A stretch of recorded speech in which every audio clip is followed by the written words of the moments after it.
Bila lagi buat rumah hobi ni? Rumah hobi ni buat kita duduk 20 tahun dah. Lepas tu 20 tahun dah lah duduknya. Lepas tu buat rumah hobi ni dalam 17 tahun dah rasa. Pernahkah anda membaca The Hobbit, iaitu sebuah novel fiksyen dan pengembaraan karya J.R.R. Tolkien pada 21 September 1937? Novel The Hobbit ini kemudiannya diadaptasi menjadi sebuah filem pengembaraan menarik dan amat terkenal di seluruh dunia. Tetapi tahukah anda bahawa di Kelantan juga terdapat rumah Hobbit yang kelihatannya dalam rumpun pokok sebagaimana yang dipaparkan dalam filem tersebut? Rumah Hobbit yang dimaksudkan adalah milik Anizar binti Adnan atau Kak Zah dan suaminya yang letaknya di Kampung Kelubi, Wakaf Tuan Farah, Jalan Macang, Pasir Putih, Kelantan, yang kini telah berusia kira-kira 70 tahun. Ketika ditemui wartawan siar TV, Anizar bercerita dia dan keluarganya telah menghuni rumah itu sejak kira-kira 20 tahun lalu. Menurutnya, tapak rumah Hobbitnya itu asalnya adalah ladang getah, sebab itulah warna tanahnya hitam dan keadaannya sebagai tanah sejuk. Tanah berkenaan menurutnya adalah milik arwah ibu bapa suaminya. Katanya, keluarganya kini adalah 4 generasi yang masih ada dan tinggal di situ. Katanya, rumah Hobbit yang didudukinya sekarang ini sebenarnya dalam kategori rumah lama yang tidak menggunakan paku tetapi menggunakan pasak. Lazimnya, kebanyakan rumah kayu dan papan menggunakan paku. Ini model rumah konsep kedua supaya lebih kukuh. Namun rumah Hobbitnya adalah rumah konsep awal yang tidak menggunakan paku tetapi berasaskan kepada pasak, namun kelihatannya agak kukuh. Tambah Anizar, disebabkan rumahnya sekarang ini dalam keadaan seperti itu, ada yang berseluruh sebagai rumah berhantu dan ada yang menyangka rumah berkenaan tidak mempunyai tuannya. Malah rakan-rakannya sendiri agak terkejut kerana beliau dan suaminya berani menetap di rumah seumpama itu dalam keadaan yang dianggap tidak sesuai. Namun dia akan tetap menghuni di situ kerana itulah harta dan rezeki yang dimiliki. Pada mulanya dia tidaklah begitu berminat membina rumah Hobbit itu.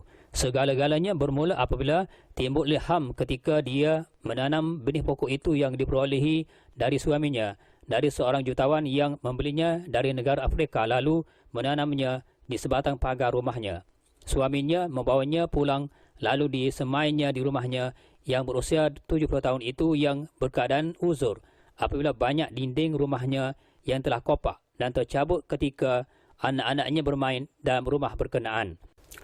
Dia yang berharap dengan pokok pagar itu akan mengukuhkan lagi struktur dinding dan kayu yang kopak dan telah ruput tentunya amat sesuai untuk rumah uzur seperti rumahnya, untuk mengelakkan perbelanjaan lain untuk membaik pulih keadaan rumahnya itu. Katanya pokok ini membesar dalam masa 2 atau 3 tahun ini saja, tetapi kemudiannya melingkup keseluruhan rumah ini dengan pantas. Menurutnya beliau juga berasa agak pelik juga kerana pokok tersebut terlalu banyak buahnya. Apa yang pernah dilihatnya, buah dari pokok itu pernah dimakan burung-burung yang singgah dengan agak ramai apabila musim pokok berbuah. Namun dia tidak pernah melihat manusia yang memakan buah-buahan itu. Namun dalam konteks yang bersabit dengan kosmetik dan kecantikan, buah-buahan dari pokok itu apabila dibelah baunya agak wangi. Beliau dan suaminya melakukan perubahan kreatif ke atas rumah lama dan uzur sehingga menjadi kukuh apabila terlintas di sanubarinya untuk menanam pokok pagar itu kerana melihatnya agak cantik dan menarik apabila berada di pagar semata-mata. Apatah lagi disebabkan papan dan kayunya telah uzur, apabila dipaku, pakunya terus tanggal dari kayunya yang mendorong beliau berfikir bagaimana cara untuk menyelesaikan masalah itu. Hendak dirobohkan rumah itu tentunya amat sayang kerana masih boleh diduduki lagi. Apabila ditanya adakah beliau akan kekal tinggal di rumah Hobbitnya, beliau menjelaskan rumah Hobbit yang didudukinya kini adalah milik kakak iparnya dan beliau menghuni di situ sekadar menumpang semata-mata. Kakak iparnya tinggalkan rumah berkenaan setelah berjaya membina sebuah rumah baru. Jadi beliau diminta oleh kakak iparnya supaya menetap di rumahnya sekarang. Menurutnya, beliau tak pasti akan terus tinggal di rumah ini. Jika rumah ini diruntuhkan untuk projek tertentu, beliau pasti tinggal di tempat lain. Namun, kalau mengikut kata-kata kakak ipar beliau waktu itu, rumah ini tidak akan diruntuhkan dan kemungkinan akan dibaik pulih. Tambahnya, jika mengikut adianya, dia akan membaik pulih rumah hobbit itu dan mana-mana bahagian yang cacat seperti pintu dan jendela akan ditukar. Manakala bumbungnya pula dibaik pulih dengan menukar atap yang baru supaya kelihatan lebih selamat. Sementara dindingnya pula dikekalkan. Namun menurutnya, paling penting bagi beliau dan keluarganya ialah bahagian bumbungnya perlu dibaik pulih, sama ada ditukar baru supaya lebih selamat dan bebas dari turunan hujan. Ditanya tentang kejadian angin kencang yang pernah beberapa kali melanda Kelantan pada tahun 2015, terutamanya di Pasir Putih, khususnya di Kampung Kerubi, yang sememangnya tidak terlepas dengan tempiasnya yang berlaku ketika asar, yakni bunyi tiupannya agak kuat dan kasar baru-baru ini. Beliau menjelaskan ketika kejadian itu beliau baru sahaja ingin menunaikan solat asar. Katanya keadaan dinding rumahnya itu tidak bergegar atau bergoyang ketika dipukul angin kencang itu.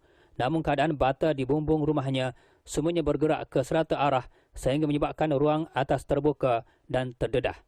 Melihatkan keadaan itu, beliau meminta anak sulungnya supaya membaik pulih supaya kelihatan selamat. Dan sehingga hari ini keadaan bumbungnya masih kekal selepas kejadian angin kencang itu.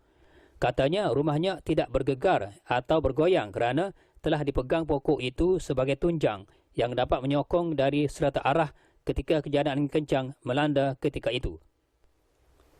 Namun melihat kepada beberapa rumah di kawasan kampung itu memang agak teruk juga ketika angin kencang melanda ketika itu.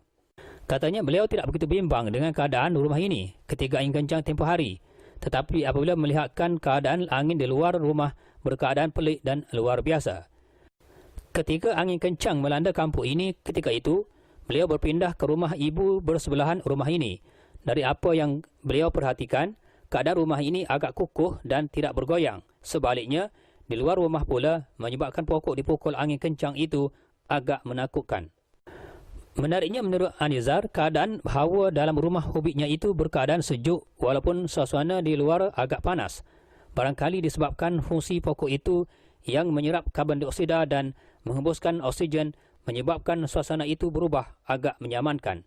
Lazimnya, apabila masuk ke rumah batu ternyata agak berbahang, namun keadaan dalam rumahnya sentiasa sejuk dan nyaman walaupun tanpa menggunakan kipas angin.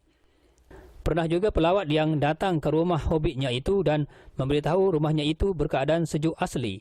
Hal berkenaan berlaku di siang hari. Katanya keadaan hawa rumah ini pada malam hari memang agak sejuk dan menyegarkan. Namun hal yang dibimbangkan adalah keadaan atap di bumbung rumah yang terdedah bila masa hujan turun akan membasahi dalam rumah. Kalau dilihat, rumah ini hanya boleh diduduki kira-kira 5% sahaja. Membicarakan tentang pelawat pula, setakat ini telah ramai pelawat yang datang untuk melihat rumah hobbitnya.